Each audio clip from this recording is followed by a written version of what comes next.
안녕하십니까. 러펀드 이성수입니다. 자, 급기야 일본이 화이트리스트에서 우리나라를 최종적으로 배제 결정했습니다. 자, 미국의 중재에도 불구하고 일본이 이렇게 강행을 하게 되면서 자, 일각에서는 증시가 대폭락하는 것이 아니냐라는 우려감이 있었습니다만 상대적으로 우리나라 증시 오늘 상대적으로 그 불안감에 비해서 양호한 조정폭을 보이고 있습니다. 자, 그런데 이 화이트리스트 배제로 인한 증시 영향이 생각보다 작은 이유는 무엇일까요? 자, 이것에 관해서 화이트리스트가 왜 게시가 되었는지 그 깊숙한 사정을 파헤치면서 오늘 주식시장에 대해서 함께 이야기를 해보는 시간을 가져보도록 하겠습니다. 자, 오늘 내용이 좀 기니까요. 좀 빨리빨리 이어가도록 하겠습니다. 말도 막 꼬이네요. 자, 이번에 화이트리스트 배제된 것은 저는 이렇게 생각합니다. 어쨌거나 정해진 수순이다. 이렇게 생각합니다. 왜냐하면요, 일본이 원하는 것은 100년도 더 전인 110년 전, 그 이전에 조선 말기에 한국을 원하기 때문입니다. 자, 그때 당시 어땠습니까? 우리나라는 빚에 허덕이고 나라의 국력은 날이 갈수록 약해져서 그냥 바람만 불어도 무너지기 직전이었죠. 자, 그때 당시 일본이 굴욕적인 한일 병합, 굴욕적인 그 조약을 할 때도 우리나라는 그때 당시 조선이죠. 조선 말기는 그냥 묵묵히 이제 국세에 도장을 찍었을 뿐입니다. 자, 고분고분 말 잘 듣던 그 조선 말기를 기억하는 일본이기에 한국이 일본 말을 잘 따르기를 원했을 것입니다. 자, 그도 그럴 것이, 자, 불과 10년, 20년, 30년 전만 해도 한국은 일본의 경제 규모에 따라가지도 못하는 어린아이 수준이었기 때문이죠. 지금 화면상의 자료는 IMF 홈페이지에서 자료를 뽑은 자, GDP 추이입니다. 자, 보시게 되면은 1980년에 자, 일본은 1조 1100억 달러, 그리고 한국은 이건 60억 달러 정도밖에 안 된 것 같습니다. 거의 20분의 1 수준에 불과했어요. 거의 20분의 1이면 어른하고 깐난애기 수준이었죠. 그런데 이게 시간이 흘러가면 흘러갈수록 점점 그 격차가 줄어들더니 작년 기준으로 해서는요, 자, 3분의 1 수준까지 추격하게 됐습니다. 자, 이렇게 되니까 일본 입장에서 보면은 이거 한국이 일본 넘어서는 거 아니야? 이런 불안감을 가졌을 것입니다. 그리고 일본의 1인당 GDP가 한국하고 그렇게 큰 차이가 나지 않다 보니까 현실에서도 무언가 조금 일본 사람들이 볼 때 한국이 너무 빨리 쫓았다, 이런 위기감을 가졌을 것입니다. 자, 일각에서는 2030년에 한국이 일본 GDP를, 명목 GDP를 넘어설 것이다 라는 분석도 있기도 하였죠. 자, 그런데 일본 입장에서는 과거에 컴플렉스가 하나 있어요. 여러 가지 컴플렉스가 있겠습니다만 1985년에 플라자 합의가 하나의 컴플렉스였을 것입니다. 왜냐하면 저때 당시는 미국의 GDP의 40%에 이를 정도로 일본이 고속 성장을 할 때였는데, 그때 당시 이제 미국이 일본을 견제하기 위해서 일본을 플라자 호텔로 불렀죠. 뉴욕에 있는 플라자 호텔 딱 불러가지고, 너 일본, 그리고 너 독일, 대미 흑자가 너무 커, 이제부터 엔화 초강세로 바꿔 하면서 그때부터 이제 플라자 합의를 하게 됩니다. 자, 그때 당시 그 일이 있고 난 후 1990년에 일본의 버블이 터지면서 일본 경제가 그 다음부터는 허덕이었지 않습니까? 자, 이러한 컴플렉스가 있다 보니까 이번에 한국을 좀 억누르겠다라는 그런 생각을 최근 들어서 계속 했을 것입니다. 최근에 특히나 일제 강제징용 관련해서 대법원 판결이 이제 우리나라 우리나라 국민에게 승소로 판결이 났죠. 자, 그것을 빌미로 왜 한국은 대법원을 간섭하지 못하냐라고 하면서 상권분리까지 예, 건들고, 예, 이러면서 시비를 걸었습니다. 결국은 이제 화이트리스트 배제, 그리고 한국에 대한 경제 제재가 시작이 됐습니다. 그런데 이 과정은 한국에 어떤 정권이 있던지 간에 이미 일본의 경제 수준의 턱 밑까지 쫓아왔기 때문에 어떤 정권이었든 어떤 빌미를 가지고 했든, 예, 했을 겁니다. 예, 그만큼 우리나라가 빨리 일본에 비해서 빨리 성장했기 때문입니다. 자, 그런데 이 일련의 과정들 쭉 보게 되면요, 조금은 아쉬운 점이 있습니다. 왜냐하면은 일본의 소재, 부품, 장비에 너무 많이 의존한, 예, 섹터가 있지 않습니까? 그런데 그 부분도 생각하게 되면은 글로벌, 예, 글로벌 생산체인 관점에서 보면, 글로벌 밸류 체인이라고도 하죠. 그 관점에서 보면은 특화된 소재나 부품 장비를, 예, 글로벌 관점에서 공급하는 게 이건 맞는 방향이에요. 글로벌 경제를 위해서. 근데 지금 일본이 그 중에 하나를 끊겠다 하는 거잖아요. 참 이거 참 얄밉습니다. 그리고 또 한편으로는 우리나라 반도체나 디스플레이 기업이 특정 소재, 부품, 특정 장비에 대해서 100% 가까운 일본 의존도를 보인 부분도 일부 있어요. 이 부분이 좀 아쉬운 게 2011년 당시 동일본 대지진이 있었잖아요.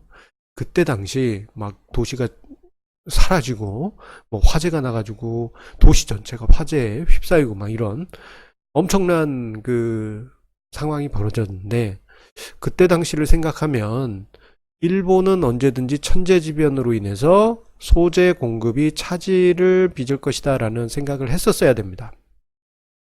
근데 반도체 디스플레이 기업은 일본 기업 의존도를 그대로 가져갔어요. 조금 아쉬운 부분이 있죠. 자, 그나마 한국 자동차 업체 같은 경우에는 국산화가 완료되었다는 평가입니다. 자, 오늘 나온 이제 머니투데이의 기사를 보게 되면요, 두려울 일본 없다, 국산화 끝낸 한국차라는 제목의 리포트가 있는데, 이 내용을 보다 보면은 한국 자동차 업계는, 예, 많은 부분 국산화에 성공했다라는 것을, 예, 확인할 수 있었습니다. 자, 그만큼, 예, 특정 섹터 같은 경우에는 의존도, 일본에 대한 의존도가 높지만, 자동차 업계 같은 경우에는 그나마 우리에게 위안을 주는 대목이 있다 할 수 있겠습니다. 좀 그래도, 예, 부품이나 소재, 예, 이런 부분이 이제 다각화됐어야 되는데 조금 아쉬운 부분이 있습니다. 자, 생각해 보면은, 자, 우리가 이번 경제 제재, 일본의 경제 제재를 대비해서, 대비는 이제 어렵죠. 이번을 계기로 일본의 부품 소재 장비에서 이제 벗어날 그런 계기가 마련되었다고 봅니다. 이번을 계기로 해서 벗어나야죠.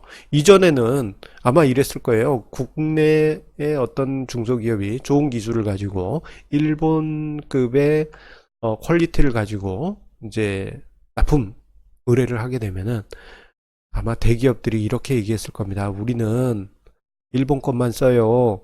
이보다 더 퀄리티가 좋으면 그때 오세요 라면서 문전박대했을 겁니다. 이제는 바뀌어야 되죠. 지금 대기업들 입장에서도 이제 일본 소재 부품 장비만 썼다가는 기업 존립 자체가 위험해질 수도 있다라는 것을 이번에 겪었기 때문입니다. 따라서 이제는 공급의 다각화, 이 부분은 이제 필수라고 할 수 있겠습니다. 기업의 생존을 위해서도 말입니다. 이 과정이 아마 1년 정도는 조금 이제 고생할 것으로 보입니다만, 그래도 거쳐야 될 과정이라고 생각이 돼요. 그래서 이제 뭐 시간은 걸리겠지만 자동차 기업들처럼 국산화나 또는 부품의 다각화, 이 부분을 꼭 완성할 필요가 있겠습니다. 자, 그런데 보게 되면은 화이트리스트 배제에도 불구하고 주식시장이 상대적으로 양호하다라는 것을 느끼셨을 겁니다. 한 뭐 5%씩 빠지고 뭐 서킷 브레이크, 사이드카 발동되고 막 그랬어야 되는데 증시가 상대적으로 양호해요. 자, 왜 이런 상대적인 양호한 흐름이 나타났을까요? 자, 이 점에 대해서 몇 가지로 요약을 해볼 수 있겠는데요. 자, 첫 번째로는 시장의 불확실성이 해소되었다라는 것입니다. 자, 보통 악재가 발생할 때 어떤 디데이가 정해진 악재 같은 경우에는 그 디데이에 그 악재성 이벤트가 발생하게 되면은 이미 그 이전에 증시가 충분히 하락하게 됩니다. 악재가 선반영되었다고 하죠. 자, 여기다 써도록 하겠습니다. 악재 선반영. 그러면서 오히려 이벤트가 발생하면 그때 오히려 증시가 더 이상 하락하지 않는 그러한 현상이 나타나는데, 그것은 바로 아예 불안한 요인이 눈앞에 나타나면서 불확실성이 해소되었기 때문입니다. 마치 우리 그 놀이동산에 귀신집 가면 막 조마조마하고 언제 귀신이 튀어나올지 모르지만 정작 귀신이 튀어나오고 나면 에이 이거 뭐야 이러는 것처럼, 예, 악재의 특징이 이런 부분이 있습니다.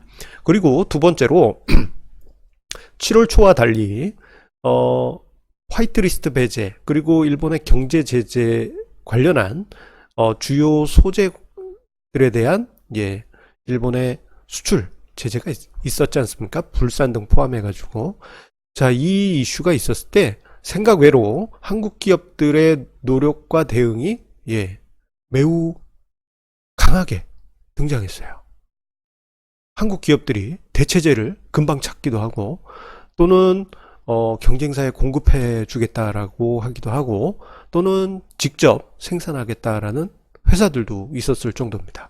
심지어는 어떻게 보면 미국하고, 예, 경쟁국에 있는 러시아나 중국에서도 공급해 주겠다고 했으니 생각 외로 많은 곳에서 대체제를 공급하겠다라는 이야기가 등장했습니다. 자, 이처럼 일본 같은 경우 이번에 좀 잘못 판단한 것이, 일본이 생산하는 소재, 부품, 장비 같은 경우 대체할 만한 게 정말 많습니다. 예. 전 세계가 그렇게, 예, 녹록한 게 아니에요. 다 방법이 있습니다. 자, 그리고 세 번째로는 신용융자가 이번 하락장에 크게 줄었다라는 것입니다. 자, 지금 화면상의 도표는 코스피와 코스닥의 신용융자 추이인데요. 자, 파란색 선이 코스닥입니다. 자, 코스닥 신용융자 보시게 되면은, 자, 이미 2월 초 수준까지 크게 줄어들었어요. 아마 다음 주 월요일 정도에 조회하게 될 신용융자 규모는 아마 1월 중순 수준까지 줄어 있지 않을까 싶습니다. 그만큼 크게 줄었고요. 유가증권 시장은 이미 크게 줄어 있어서 작년 가을 수준까지도 이미 내려가 있습니다. 전체 규모 자체가 작년 연말 수준까지 줄어들어 있기 때문에 큰 부담이 일단은 많이 가셨다라고 할 수 있겠습니다. 자, 그리고 마지막으로 국민연금이 주가지수 2000포인트 이하에서는 매수할 여지가 커진다라는 것입니다. 자, 이 국민연금 같은 경우에는 자산 배분 전략을 취하고 있어요. 그래서 2020년 중기 자산 배분 전략에는 국내 주식이 17.3%를 가져간다라고 되어 있습니다. 그런데 이게 이제 단계적으로 좀 국내 주식 비중이 낮아지는 거다 보니까, 만약에 주가 지수가 제자리였으면은, 예, 국내 주식을 팔았어야 되는데 국내 주식 시장이 하락하면서 오히려 국내 주식 비중이 줄어들었습니다. 자, 그러면서 오히려 주가 지수가 낮아지면 낮아질수록 사들여야 되는 국내 주식 금액이 커질 수밖에 없고요. 대략적으로 계산을 했을 때, 이건 제가 추정한 겁니다. 추정 러펀드. 예. 자, 주가지수 2000포인트 부근에서는 12조 원 가까운, 예, 12조 원 가까운 국내 주식을 사야만 합니다. 자, 그러니까 증시가 하락하면 하락할수록 저가에서 받치는 매수세가 유입될 가능성이 커진다라는 것이죠. 오늘 같은 경우 국민연금, 연기금 통계가 수천억 원 순매수가 유입되는 게, 자, 저런 이유일 가능성이 매우 높습니다. 물론 이제 연기금 통계가 국가와 연기금이 합쳐져서, 예, 조금은 이제 조금 헛갈리는 부분이 있긴 합니다만, 이례적으로 큰 금액이 들어온 오늘 같은 경우는 국민연금을 중심으로 한 연기금의 자산 배분 전략에 의한 주식 매수다라고 그렇게 볼 수 있겠습니다. 자, 이렇게 네 가지 이유로 해가지고 증시가 오늘 화이트리스트, 일본이 한국을 배제했음에도 불구하고 상대적으로, 예, 군중 심리에 비해서 양호한 흐름을 보이고 있다라고 말씀드릴 수 있겠어요. 자, 마지막으로 이 점은 조금 이야기를 드리고 오늘 영상을 마치도록 하겠습니다. 자, 앞서서 이제 기업들이 대응을 잘하곤 있습니다만, 그리고 R&D 분야 이공계 연구원들이 정말 고생들 많이 하셔가지고 여러 가지 대체제라든가 여러 가지 방안들을 내놓고 있습니다만, 기업들은 한동안 힘들 것은 어쩔 수가 없습니다. 어떻게 보면은 뭐 국가적으로 많이 어려운 시기인데, 자, 이런 때는 추경 예산이 꼭 필요합니다. 그래야지만 경기 하락 속도를 막을 수가 있어요. 자, 대표적으로 2008년 금융위기 이후에 2009년 같은 경우 29조 4천억에 이르는 추경 예산이 사용됐습니다.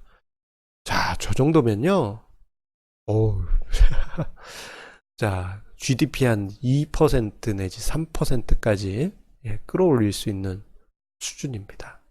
뭐 2%는 좀 과하다고도 할 수도 있지만 그 정도까지. 자, 그런데 자, 2013, 15, 16, 17, 10조 원 이상씩 매년 사용되었던 추경 예산에도 불구하고 이 규모에 비한다면, 자, 이번에 지금 국회에서 지금 본회의도 제대로 통과되지 못한, 자, 5조 8,500억인가요? 6조 원 조금 안 되는 그 추경 예산안이 통과되지 않고 있어요. 오늘 저녁에는 통과된다고 하는데, 이거 너무하다라는 생각이 듭니다. 국회의원분들께서 조금 이 부분은 국가를 위해서 일하시는 분들이시잖아요. 빨리 통과시켜 주실 필요가 있습니다. 기업들 답답합니다. 자, 6조 원 정도면요, 대략 0.3에서 0.4%포인트 정도의 GDP 상승 효과가 있습니다. 저 정도면, 근데 부족해요. 지금 뭐, 미중 무역전쟁 때문에 그쪽에서 이제, 무역 수지가 줄어드는 것도 있고, 여러 가지 이제 좀 불안한 환경이 계속 지속되지 않습니까? 또 일본의 경제 제재, 그러면은 1%급까지 올릴 수 있는 추경이 필요한데, 저거 언발에 오줌 넣는 정도가 아닐까 싶습니다. 더 파격적인 추경이 필요할 텐데, 어쨌거나 저만큼이라도 빨리 통과돼 가지고 기업들의 힘을 실어주길 바라겠고요.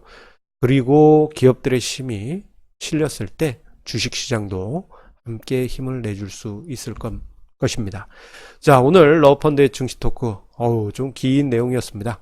긴 내용이고 좀 어려운 내용도 많이 섞여 있었습니다. 자, 우리 애청자님들 끝까지 보아주셔서 감사드립니다. 항상 구독, 좋아요, 공유해 주시는 그 마음에 감사드립니다. 자, 일본의 화이트리스트 배제, 이 앞서 언급드린 대로 정해진 수순입니다. 결국 그들이 원하는 대로 한국이 자기들 위로 못 올라가게 치기 위한 그 과정입니다. 여기서 질 경우, 일본에게 질 경우 110년 전 조선처럼 무릎 꿇고 국세 도장 찍고, 좀 극단적인 얘기지만 그런 상황에 처할 수도 있습니다. 하지만 잘 이겨낸다면 일본하고 대등한 수준까지 나중에 경제 성장이 올라가게 될 경우에는 우리나라, 일본이 더 이상 건들지 않을 정도로 크게 도약할 수 있겠고요. 특히 이번 사건을 계기로 기업들, 그리고 특히 대기업들 같은 경우에는 일본 부품 소재 장비에 너무 의존하지 마시고 우리나라의 기업들 중에 좋은 업체들이 있다 그러면 적어도 한 번은 만나 주시기라도 하면서 다각화 하시길 바라겠습니다. 그전에는 일본 거 쓰면 되지 뭐 하면서 무시하셨더라도 이제는 여러분들의 생존을 위해서 이제 필요하지 않겠습니까? 오늘 긴 영상 봐주셔서 다시 한번 감사드립니다. 주말에 제가 재밌는 영상 2개 토요일, 일요일 준비했으니까요. 그것도 함께 봐주시고요. 다음 주 월요일에 증시 토크 다시 찾아뵙도록 하겠습니다. 감사합니다.